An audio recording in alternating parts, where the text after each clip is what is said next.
Selamat siang. Pada kesempatan hari ini saya selaku Dahendra Wijaya, nomor NIM saya 2012, saya Teknik Industri Universitas Katolik Musi Caritas dari Fakultas Sains dan Teknologi. Pada kesempatan yang baik ini saya akan menjelaskan tentang pengaruh perang Rusia dan Ukraina terhadap mata uang. Baiklah, kronologi perang Ukraina dan Rusia. Rusia akhirnya benar-benar menyerang Ukraina, yaitu Presiden Vladimir Putin mengumumkan hal secara resmi sejak 24 Februari lalu.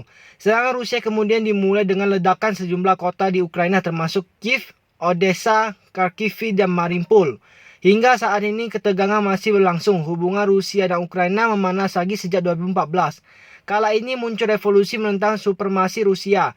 Masa anti pemerintah berhasil melengsarkan mantan presiden Ukraina yaitu Prof. Rusia Viktor Yanukovych, yang kerusuhannya bahkan sempat terjadi sebelum berdamainya di 2015 dengan kesepakatan Minsk.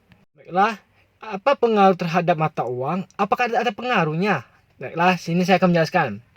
2 pekan yang lalu, mayoritas mata uang asing kembali diburu oleh pelaku pasar, tercermin dari hasil survei 2 minggu yang dilakukan oleh Reuters. Hasil survei tersebut tentunya menjadi kabar yang bagus. Di saat Bank Sentral Amerika Serikat AS berencana untuk menaikkan suku bunga dengan agresif, sayangnya perang antara Rusia dan Ukraina yang dimulai Kamis, tanggal 24 bulan 2, membuatkan sentimen pelaku pasar berbaik arah. Mayoritas mata uang asing kini malah dibuang. Survei tersebut menggunakan skala minus 3 sampai 3, angka negatif berarti pelaku pasar mengambil posisi beli atau long mata uang asing dan jual short. Dolar AS semakin mendekati minus 3, artinya posisi long yang diambil semakin besar. Survei terbarunya yang dirilis Kamis 10 bulan 3 2022 menunjukkan skala untuk rupiah dari 0,49 berbalik sebelumnya minus 0,01.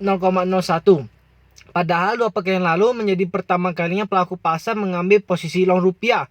Sejak pertengahan November tahun lalu, kini sudah berbalik lagi. Dari 9 mata uang Asia, kali ini hanya 2 saja yang masih mendapatkan posisi long, itu pun mengalami penurunan tajam. Yuan Cina dengan angka indeks minus 0,85.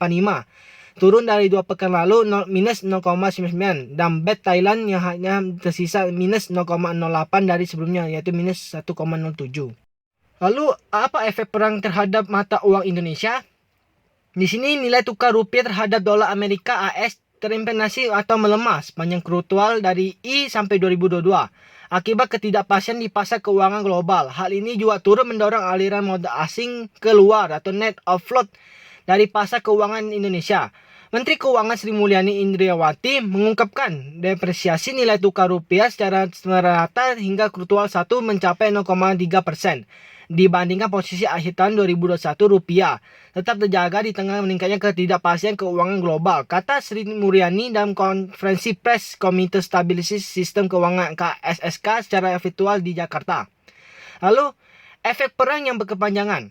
Dampak perang Rusia-Ukraina berkepanjangan membawa Indonesia kepada ancaman inflasi. Pelemahan rupiah hingga melonjak komoditas impor pangan di dunia harus diwaspadai. Pemerintah meminta kemandirian ekonomi daerah bisa menjadi solusi ketidakpastian ekonomi global.